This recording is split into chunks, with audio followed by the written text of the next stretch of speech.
IL-2 Korea releases in full tomorrow, on Steam as well, so I thought that I would put together a beginner's guide for anybody that's unfamiliar with the series, or for those that just want to refresh themselves with how the game works.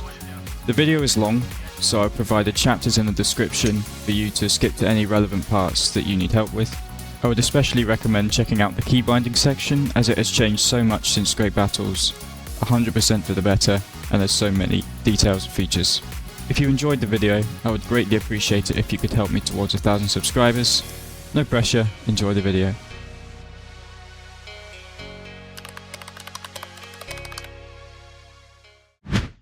Once you have purchased the game on the IL-2 series website, in order to download the launcher, you go to your profile, and then you click download, and then you can install the IL-2 series launcher on this button here. Download the file, run it, and then follow the instructions. The launcher will download the game for you, and then when it's completed, you'll be able to launch the game and log in.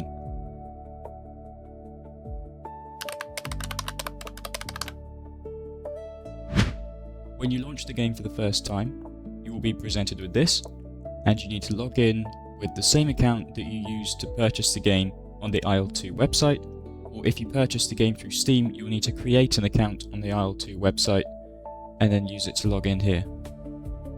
If you have bought the game on Steam, then in order to play online with a username you would like, you need to create an account on the IL-2 website and then link it with your Steam account. Otherwise, you'll be given a generic player-xyz username when you play online. But if you purchase the game on Steam, it is possible to play without having an account on the IL-2 series website. So you're going to log in, and I'm going to do that now, and then I'll catch up with you at the next step. I do recommend ticking the automatic login.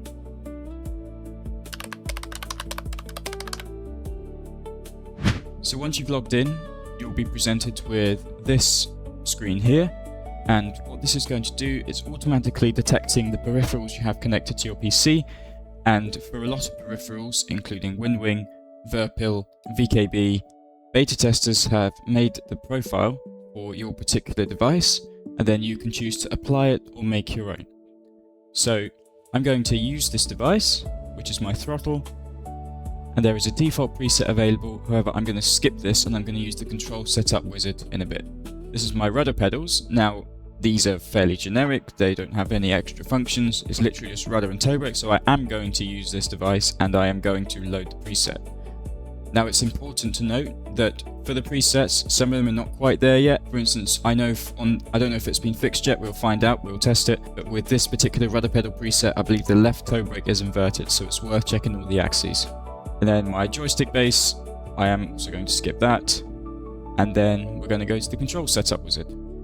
Now I have a desktop flight stick, I don't have an extension on my stick, so I'm going to continue with this. And I'm going to add a modifier, which is the pinky button on my joystick. Basically this means that if I hold the pinky button on my joystick and press a button, as opposed to not holding my pinky button and pressing the same button, basically means I have double the amount of inputs basically. So that's my modifier setup, and I'm going to move all my axes to the initial positions. So my sliders, they are in the middle position, my throttle is at the minimum, and my joystick is centered, and so is my rudders. There we go. So we're going to note here it says move the axis in the increasing direction, and you can see that it has the plus symbol here, so that's the increasing direction, so I'm going to move it up. And this is very important to make sure the axis is not inverted.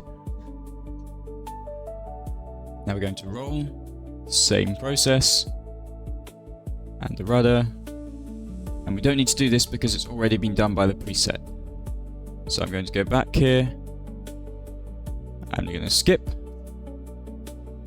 throttle control. I have a twin throttle, so I'm going to use the right hand one for the throttle, and the left one is going to be for the propeller RPM. There we go. Fire all guns. Now this is going to be difficult because I have a 2-stage trigger, and I want fire all guns to be on the second stage. So I'm going to do the first stage now, and while holding the first stage, I'm going to click retry, and then do the second stage. And that has assigned the second stage of the trigger to be firing all guns. Bombs drop, big red button, press it, and just continue moving through setting the controls you would like. Now, something useful here is, for the cockpit view, if you have a hat switch and you press up for turn up, it will automatically assign the rest of the functions on the hat switch to the different directions. And this one, I'm going to use the same button I did for my zoom cockpit view reset, but I'm going to hold the modifier at the same time. Now the multi-menu, this is a crucial one. This is the menu whereby you can do all of the functions within the aircraft. So for instance, with this multi-menu you can raise the landing gear, you can change your gun sight filter, you can do whatever you like from that instead of having to have a keybind, because remembering that IL-2 Korea does not feature clickable cockpit. So this is very important to bind, although it is by default, I believe, backspace or a different key, I can't quite remember. But anyway, I'm going to set it to my joystick because it's invaluable having it on the joystick, so I don't need to reach my keyboard for it. So I'm going to use the modifier again and press a hat switch. And this one here, landing gear extend/retract, I have a 2-position toggle switch I wish to use for this, so I'm going to skip and do it in the controls later. So then I can have 2 separate buttons, one for landing gear up and one for retract, since this is simply a toggle. Now interestingly, they haven't done the same for flaps, and this is because flaps have different notches, so each press of the flaps extend button will go to like 5, 10, 15, 20 degrees respectively. This is not the same for all aircraft. Some aircraft have that system, whereas others have it just going down in a percentage and control the percentage of your flaps extension. So I have a rocker switch I'm going to use for this. And this one is a very important one too.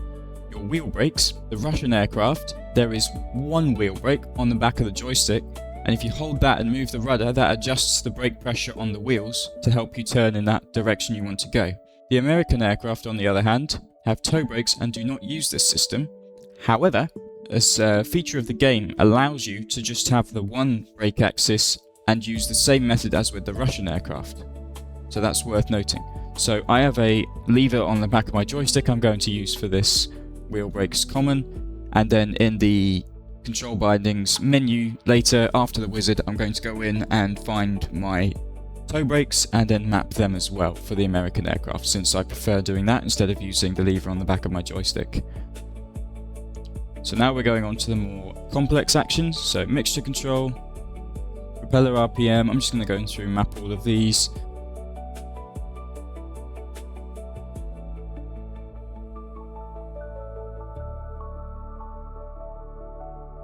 Now these are the trim controls, and so we're going to map these as well.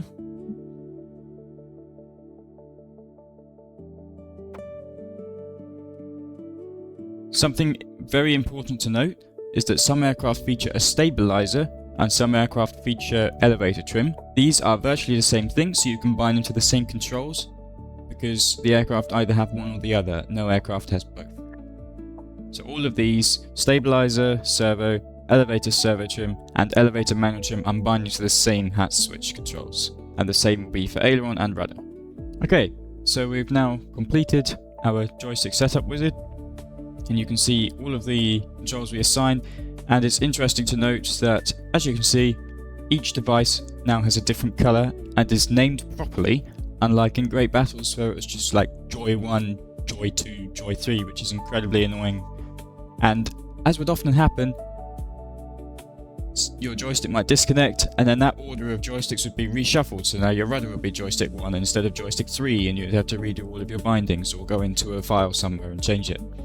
So, fantastic change, and the joystick setup and everything so much easier now in Korea. So I'm going to accept that, and now you can see all of this. And what we can do now is save our presets for what we've done.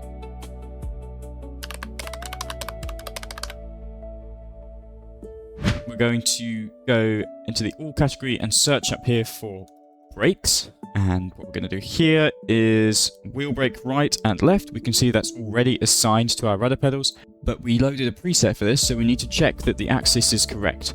So if we go here, I'm pressing the pedal, it's becoming more. That's perfect. And I'm going to check the left one now. Ah, this one's inverted. Okay. So now we can fix that. We can't directly edit it. So what we have to do is redo it. And there we go. That should be perfect now. Yep, that's fine. Good, that's fixed. So that is perfect. And there is one more command, which is rudder, which was also in the preset. And just checking it here, that looks perfect.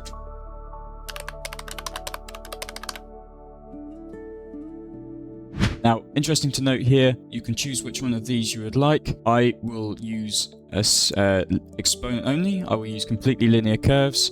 I feel like gunnery is better that way, and I recommend you do this as well. And the control surface loading, full stick travel, this is recommended for joysticks without force feedback, which is what I have. So I will use full stick travel. Now you can add in your own curve or your own dead zone. However, I do not agree with dead zones and curves. So on that note, I am going to go in and adjust, go into the axis one here, and then just go into my pitch and make sure that it is on fully linear curves, which is exponent only. Make sure there's no dead zones. That's nice. And then roll is the last one. Exponent only. Full stick travel. Perfect.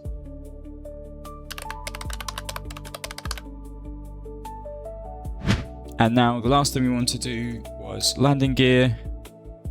And make sure we're selecting on the all category before we're doing searches, unless you want to search within a category. So extend the landing gear and retract the landing gear. I'm going to use my lovely keybind. There we go. And then one more which was not in the wizard was parking brake. So I'm going to set a button for that as well. Although it does come off automatically when you press the brake, but if you want to apply it, for instance, if you're repairing or rearming, then it's good to have that button. Now, for now, that's everything. So I almost forgot in key mapping, if you go to quick zoom, if you go to zoom, and you can do a snap view for your zoom. So I like to have a level 3 snap view here. So if I just click the button, then you can immediately snap to that level of zoom without having to go through the axes. I'm going to leave that there, and I'm not going to do this, but what you can do is save your commands preset and then keep a backup of it. And you can also make a profile of this, which is cool, and then you can have different profiles for different aircraft. So, for instance, look, this is the general profile we're on now. We can copy this and then make a new one, which is pretty nice. And then you can choose what profile you would like and what pitch curve, even if you like, for each aircraft.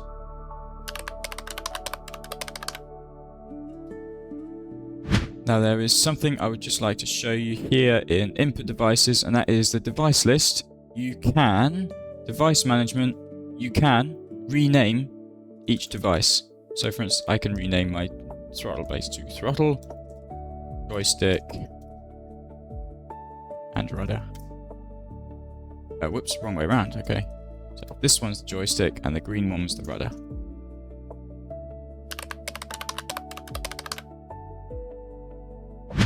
So now I've gone back to the main menu and we're going to click on settings here, which is where we just were. You can see your key mapping and things here, and I'm going to start from the top. So here you can set your regional settings. You can set your measurement units to be metric, imperial, or by the aircraft. Game mods, you must have this disabled if you want to play multiplayer.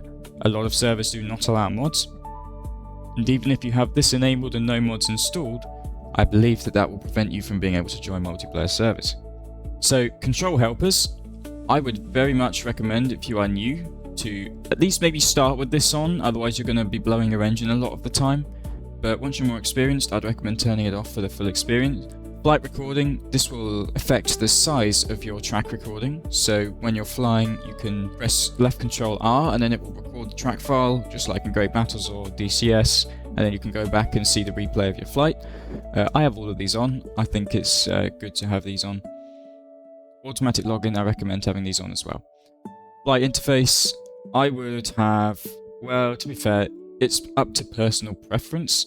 I would have most of these disabled. For instance, I turned off the tips here, and game chat messages. Yes, I like seeing what other people are typing in chat in multiplayer. Obviously, this is not a problem for career mode. This objects destruction thing, so in the chat on the left, it will say player X destroyed so-and-so, or player Y destroyed hangar. I think that's cool to have in the chat. If it's AI, it will say like F-84E destroyed truck or something like that. And this is quite interesting to see. Player's target damage, this is something in the top left which will tell you the system of which system of the enemy aircraft you hit. That's also pretty cool. And then the career tutorial, this basically is the hints. They will show up when you first go into the career mode and it'll invite you to take a tour and all of that. I had that enabled. It's up to you. If you don't like reading the manual before you're doing something, then I'd just disable it.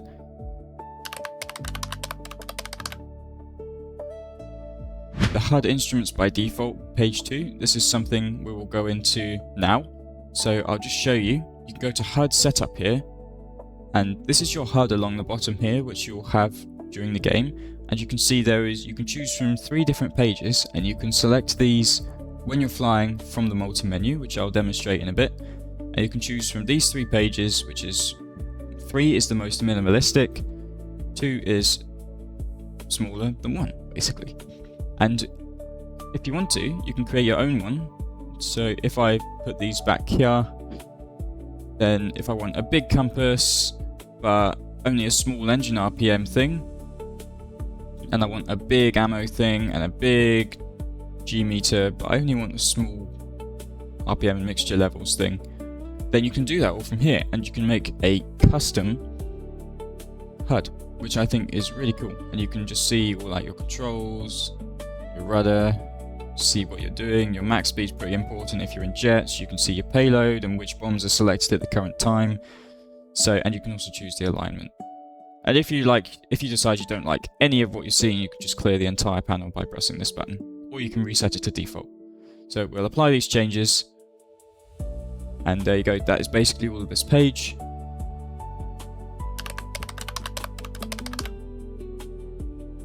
Graphics. This is quite an important one. If you're running in VR, then I have made a video on that only a few days ago, and I'll put that in the top right for you to see now. Basically, you will want to lower all of your settings as much as possible, but I recommend watching the video just to get an idea of what you should lower. If you're on flat screen though, just find what works. I wouldn't recommend using upscaling if you're on an AMD GPU because FSR looks too blurry. However, if you're on an NVIDIA GPU, you can use DLSS, and I don't think that looks too blurry. From what my friends have been saying, you have NVIDIA graphics cards. Obviously, it requires more video memory, for instance. Just base this off your system, so if you have a low spec system, just try and lower all these as much as possible. Anti-aliasing, MSA is the biggest hitter on frame rate. MSA2 is quite a sweet spot, I find, for visuals, but just do what your system is capable of. Very big one though is indirect lighting. Make sure that is disabled. It is such a performance hit. Gamma is, I just leave it on 1. If you're in VR, then I think 0.8 is better because VR can look slightly washed out. And this one is an important one for VRAM. If you have 12 gigabytes or less, I recommend memory saver. If you have 16 or more, I'd recommend favor FPS. Mirrors are a big one. If you have a weak CPU, have these off. And grass is a big FPS hitter in VR as well.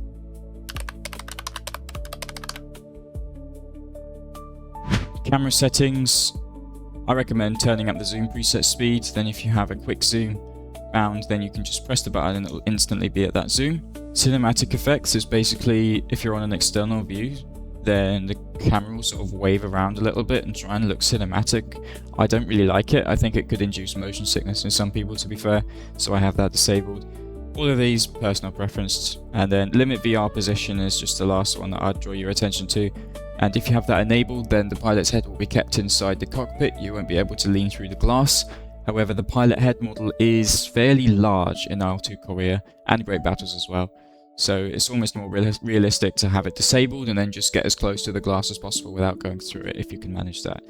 But if external views are disabled on a multiplayer server, this will be enabled, force enabled server side.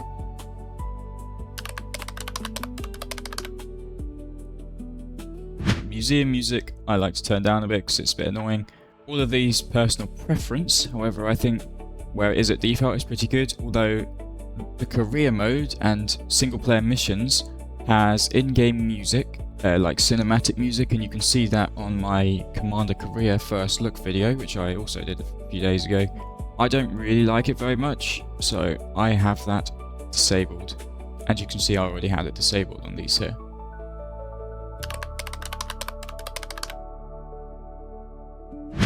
So back to the main menu, we have completed the settings folder, and now I'm just going to take you into the museum.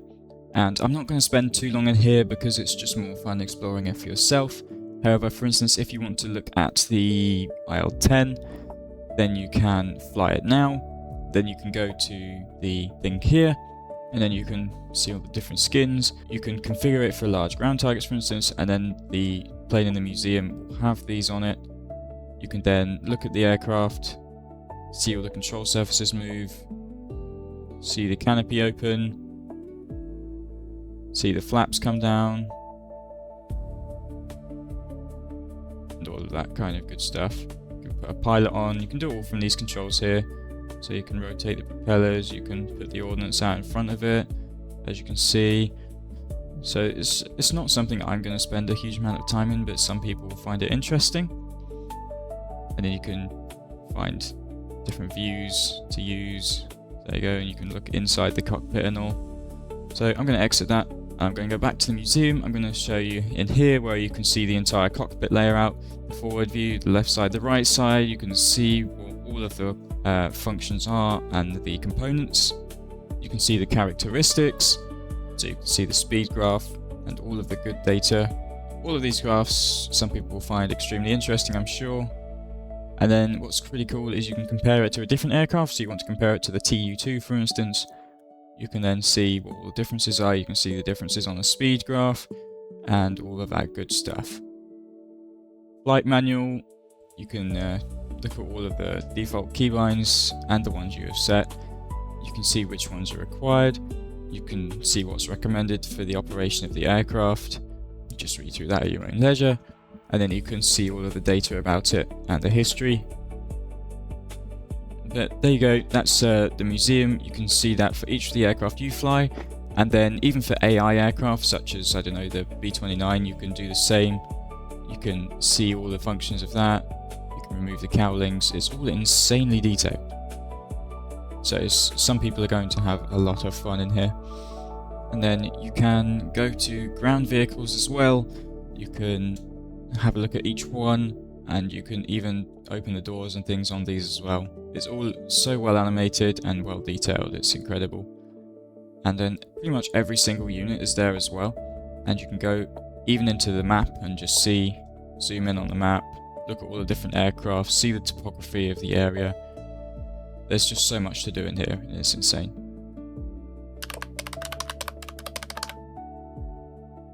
But anyway, that is the museum. I'm going to go back to the MiG-15 and we're going to just show you, for instance, you can do fly now, which is just a very quick way to get into the air. You can do a single reflight, or you can go straight into combat. You can also take exams, so you can do obviously all of these, and you can get certificates for passing all of these. And then the task editor, this is where you can make quick missions for yourself, so you can select an airfield. You can, so this will be you here, and you can select an aircraft you want to fly. For instance, you could, and then you could have a flight of 4 of P-51s next to you, for example. You select your starting height, then you can set up your enemies, so maybe some LA-11s and some LI-2s. You can tell them what height you want them to start at, how far away, and what the approach is going to be. For instance, it could be a scramble where you'd start from the runway. You can then set up your weather, so you can set up your time. So if you want it to be sunset, you can set it here. You can set your season, your wind levels, how turbulent, cloud cover, cloud altitude, your cloud type, how much rain there is, which needs to be heavy and overcast cloud cover. You can turn the haze down or up, and you can say whether you want fog or not. Then you can go in here, adjust your difficulty, and some people think you can adjust the slider here. That's incorrect. You will just see the slider move as you add in all of these things here.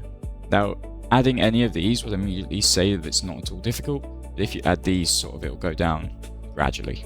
So add those according to your personal preference, but be advised that the top multiplayer servers have none of these available. You can then add ground targets, so you can add all of these and then you can go and fly.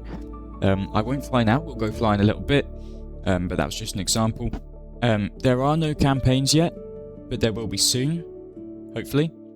And then there's single missions. You can make these yourself in the mission editor. That's a very complex program which I will not be covering in this video, but you can see that they have provided you some missions to start with, which are bigger ones. They're not like the little missions in the task editor. These are more like full career mode style standalone missions.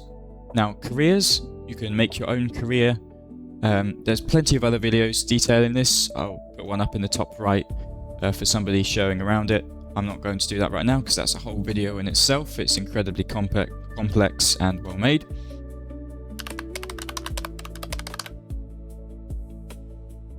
Finally, before we get into anything else, you can have a look at your profile, and then a feature of IL-2 Korea as opposed to Great Battles is you can be invited to squads within the game and see your friends.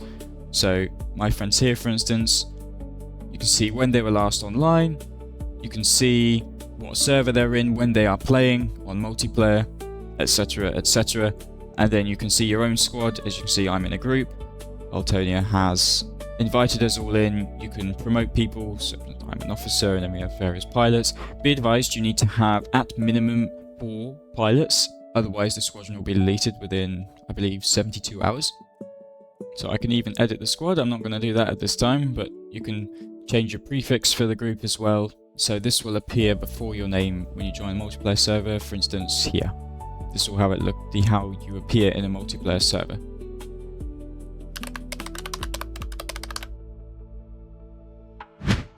So that is about it for the menu, and so what we're going to do now is we're going to go into the task editor and we're going to fly a quick mission, and it's going to be a reflight.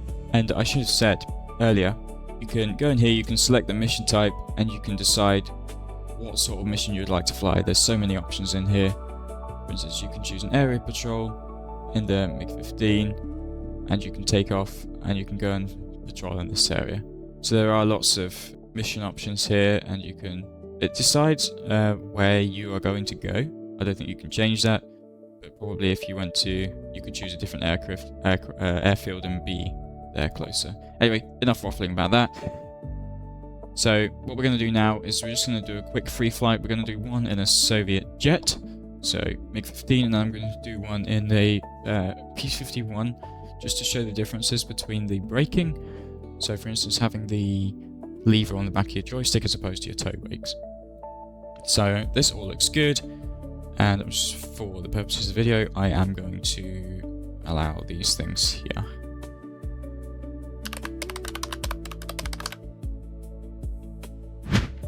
Okay, so here we are.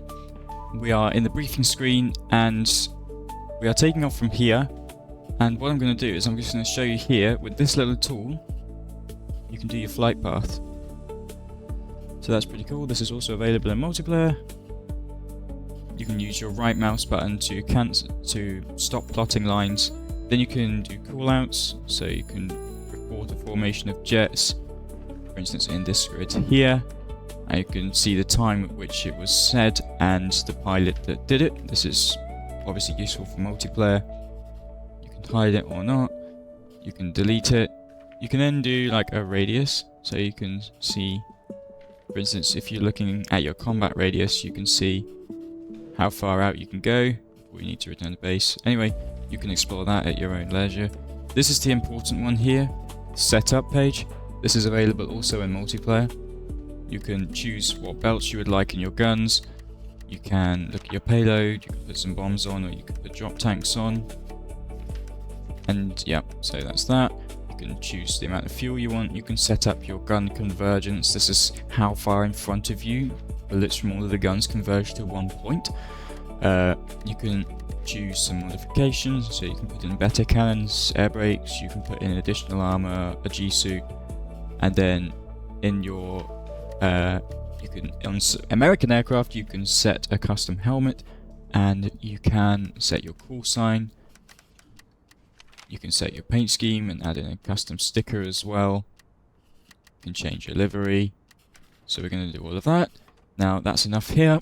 Obviously, actually, before I go in, you can set another livery, and you can put a custom tag code on it. So pick something random. And you can change the style, of course.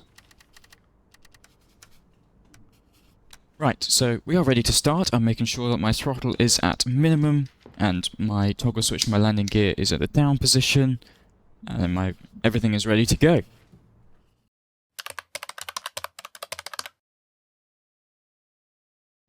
Okay, welcome to the cockpit. When you first press start, if you're not in multiplayer, the game will be paused. You unpause by pressing P, and here we are. If you would like your FPS overlay, you can get that with right control, right shift and backspace by default. There you go. Now there's a couple of menus worth talking about here. So the first one is the commander's menu, which you get by pressing tab by default and then pressing numbers. And that way you can control your AI formation. Next you can get your systems menu by pressing hashtag by default. And that shows you all of your systems in the aircraft and their health, and for instance your landing gear, you can see what position they're, like how far down they are. And this is a great upgrade from Great Battles. It's extremely detailed. And so for instance, if a cannon shell hits your wing, it will become orange and red, and you can see which systems have been damaged. So obviously I'm using head tracking here. You can use your mouse to look around, but what I found is if I'm using head tracking, my mouse will be conflicting with it. So what I'm going to do, I'm going to settings and key mapping. I'm going to go to cockpit view and then find where the mouse is in use to look around here. And I'm just going to delete the mouse key binding from here. And that just means that the mouse no longer conflicts with my head tracking. So we're in the cockpit. And you will remember that earlier we did a keybind for the multi-menu. And so we're going to get this by using our keybind that I set. And here is where you can adjust everything and you don't need the keybind for it. So unimportant things like your radio volume, we can bring that right down. We can change the beacon channel. We can do lots of things. For instance, we can change the page of our HUD like we set up earlier. I'm going to leave it on page 3. And then all of that, and you can clear it by pressing the accept button. Here you can turn on all of your helpers or off depending on what you want. You can turn on your bomb fuses. For instance, we're going to close the canopy here. You can turn on your landing lights, navigation lights, cockpit lights. But what we need to do is start the engine. So we're going to go up to the top. We're going to press start engine. Obviously it already applies some throttle for us. On the other aircraft like the F-80 it doesn't do that, and so you'll need to increase your throttle ever so slightly in order for the engine to catch. Now you can do all of your trims and things from here, but I don't recommend that because when you're fighting or whatever you don't want to be fiddling around with this menu. But if you have a lack of binds on your HOTAS, then I strongly recommend using this. So we can put the filter up on the gun side. Just demonstrating here, you can adjust everything to do with it, all from here, which is lovely. So, our engine is started. We're going to check and make sure that our lights are all on. This is nice, and we are now ready to taxi out. So as you can see, I'm holding the brake lever and you can see it moving here, and we don't have any toe brakes. So this is how we turn. There's no nose wheel steering in this aircraft either, so we're going to increase the throttle slowly, and let's say we want to turn left. I'm going to hold the brake, rudder to the left, and there we go. And this is the same for all the Russian aircraft. So now I'm just going to let go of the brake, just dab on it occasionally if I want to turn, and I'm going to taxi to the runway. And now I've decided I want to record the track file for this flight. So I'm going to press left Control R by default, and you can see if I get rid of the FPS overlay, it's got the recording symbol in the top right. You can take a moment here to appreciate how detailed all the airfields are. Now I'm going to turn right here to get onto the runway, so I'm holding the brakes to slow down. I'm still holding the brakes as I need to be able to turn without taking too much speed off.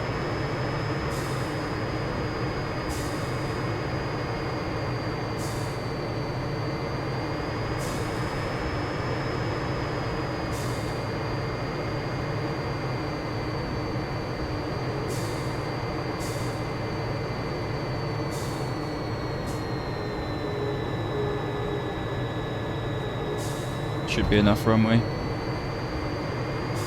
So I'm going to head out into the middle, spin around, I'm going to stop, and you can see my rudder inputs for controlling the direction on the HUD. So we're stopped here, I'm going to hold the brakes, I'm going to increase the throttle, slowly, nice strong brakes on the aircraft, we're going to spool all the way up, and we're going to let go of the brakes, and we're rolling. I'm still dabbing the brakes to try and keep it in a straight line. Then we're going to be airborne in a second.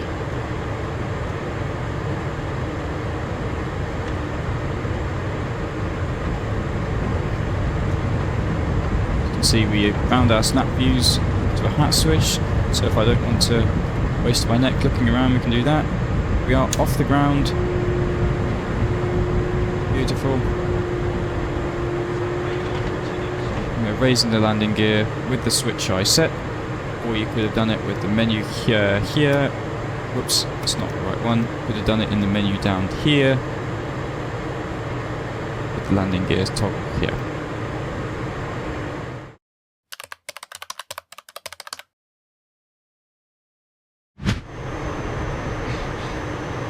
We're going to land the same direction we took off from. We're going to enter the pattern here. Start bringing the throttle down. We'll deploy the air brake as well. I used my keybind for that. You could also use the multi-menu. And as we go into the systems menu, you can see all the voltages on our electrical systems. You can see in the boost system, our hydro accumulator is currently at 42 kilograms per centimeter squared. So some people will be very interested in that, I am sure.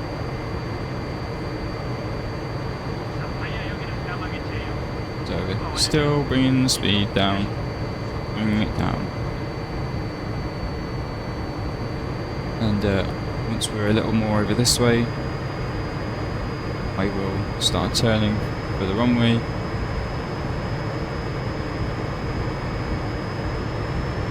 Start lowering a bit of flap.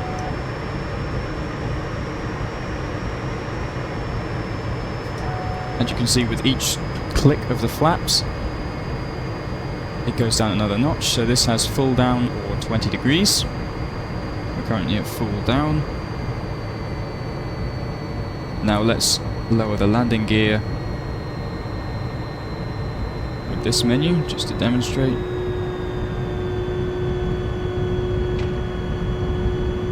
And let's try and keep it nice and smooth.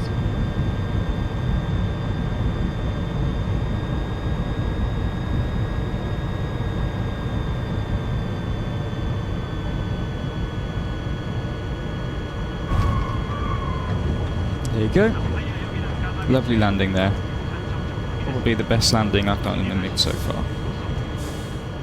And I should mention, you can access the handbook with the flight manual while you're inside the mission. And you can view your stats by pressing Q on the keyboard by default. And you can also access some settings, as for instance your key mapping. And you can also adjust your gamma and your target frame rate, etc. while you are in here. So we'll finish the mission here, and then we will go and try an American aircraft. I think we'll go with the P-51.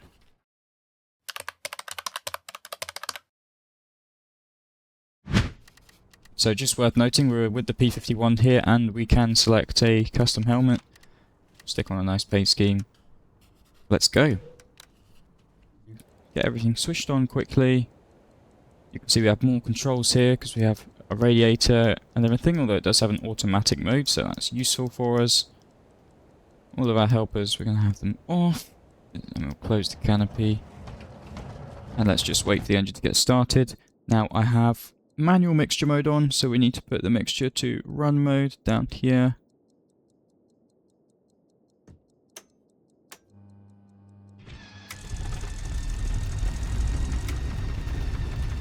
There we go, our engine is started. Now I just want to demonstrate here that even though this is an American aircraft with tow brakes, if you don't have tow brakes on your rudders, you can still use the same method we did for the Russian aircraft. As you can see, as we're moving the pedals, the brake pressure is adjusting. But be advised, you can't use toe brakes on the Russian aircraft because they just physically do not have toe brakes. So I'm using the toe brakes to turn here like this.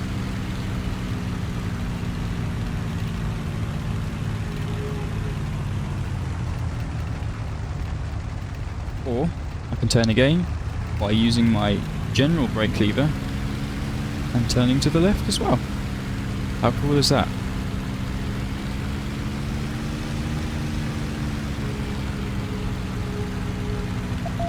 So I will just demonstrate the takeoff in the P-51. I will just get to the runway quickly.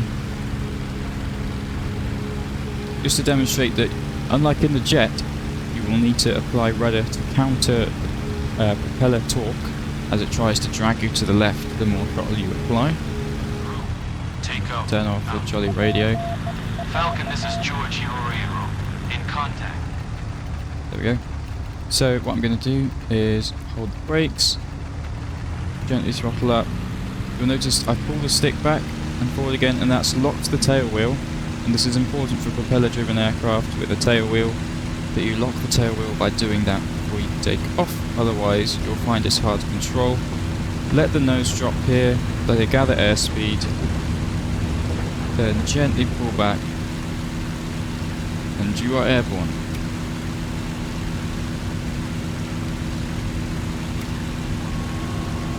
Raise the landing gear, and you are golden.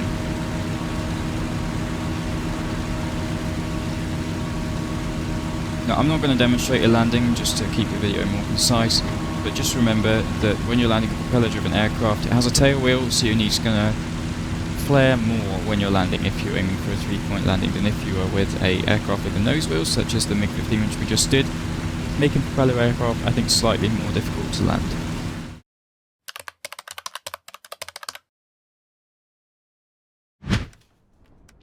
So what I'm going to do now is just set up a little skirmish so you can see some air combat.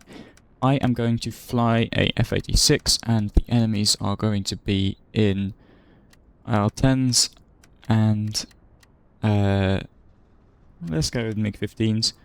They're going to start at 1,000, I'm going to start at 2,000, a little bit higher, and it's going to be a face-to-face approach.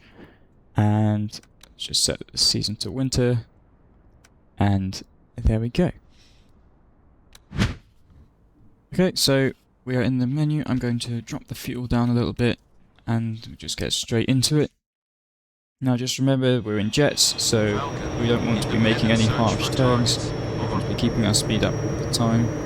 Let's look for the bandits. Obviously in the realism settings I turned off the labels. Looks like they're over here. There's some bombers.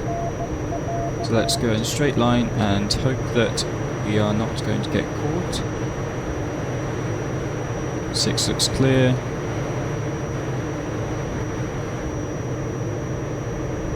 And now we're coming up very fast on these bombers, so we only have time for a quick snapshot before we need to break off. Indeed, I missed. Now I'm just going to do a gentle climb. I can see something coming after me on my 6 o'clock, so I'm just keeping my speed up before doing a lazy turn to come back around on these bombers. And you know what, I'll record the track file for this as well.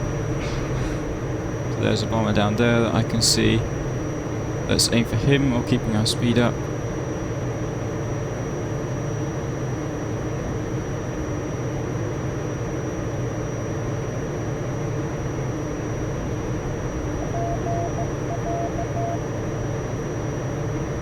And we missed as well. Came in too fast.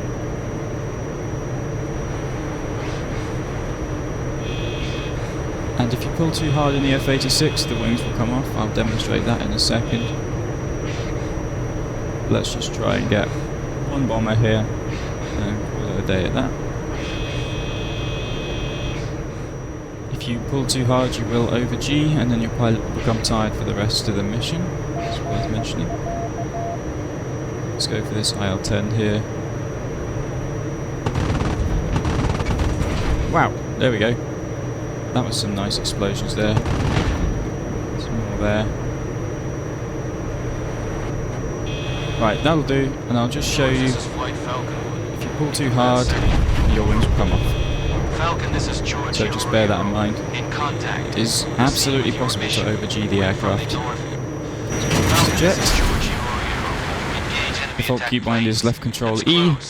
Well, I have one on my HUD.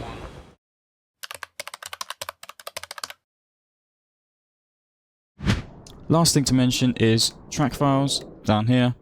So once you're in here, you'll see you have the option to rename it. The edit function doesn't seem to do anything. It will just load the track file, and I'm not really sure what you do with it.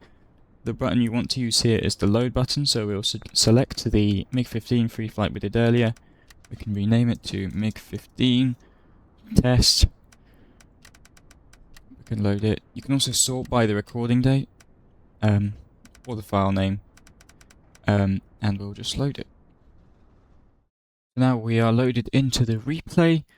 We can unpause it. You have your timeline along the bottom here.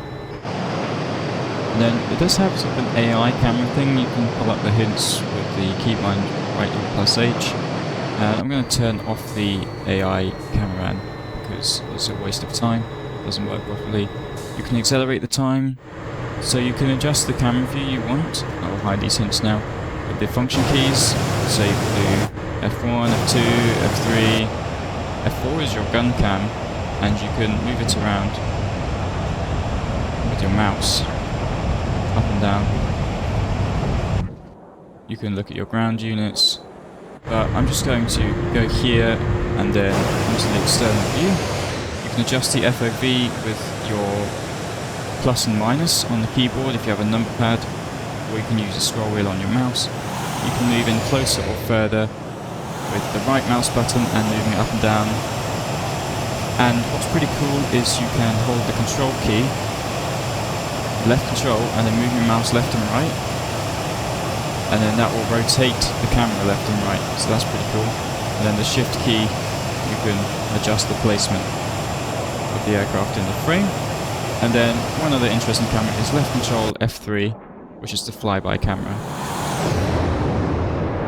There are other camera angles, and you can explore them all if you go to key mapping, camera management, and then it's all in here, including padlocks, where you can like padlock enemy aircraft while keeping your aircraft in the frame, which is pretty cool. Anyway, that's about it for that.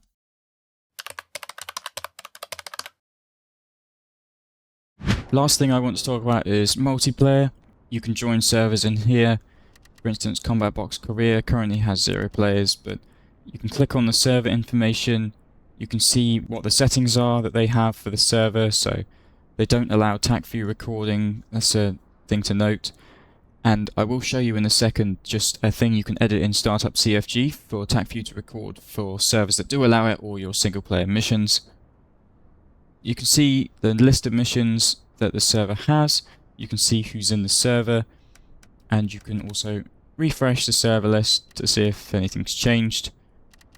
You can sort with filters, and then you can join the server.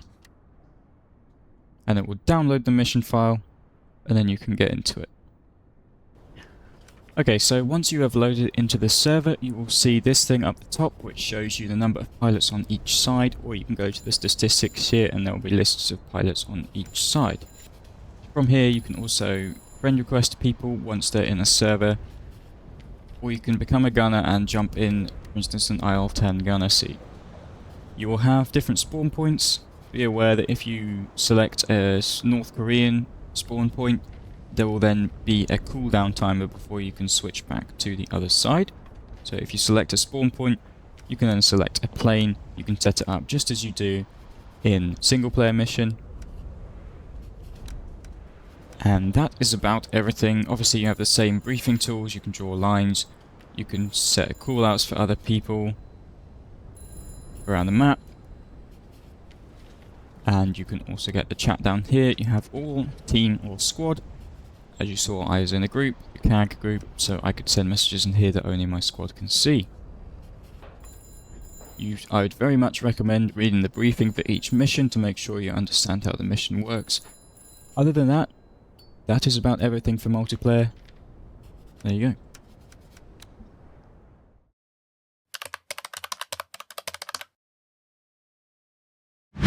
So the very last thing I wish to mention is if you go to your main install folder and then go to this path, so game and then data.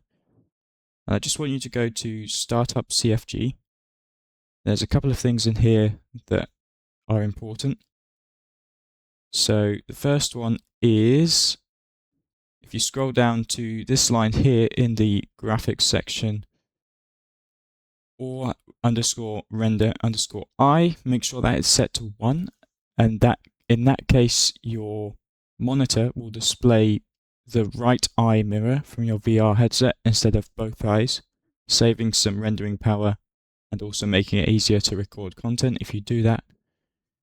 And then the other thing is, if you scroll down all the way to this section here, key equals track record, it's right at the bottom for me. Make sure Tacview record is set to 1, otherwise when you record your track file in game, it will not record a file for Tacview, so you won't be able to view your sorties in Tacview if you so wish. And then don't forget to save it.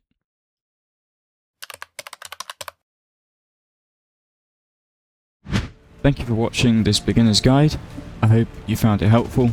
If you have any further questions, please leave them in the comments. I will do my best to get back to you.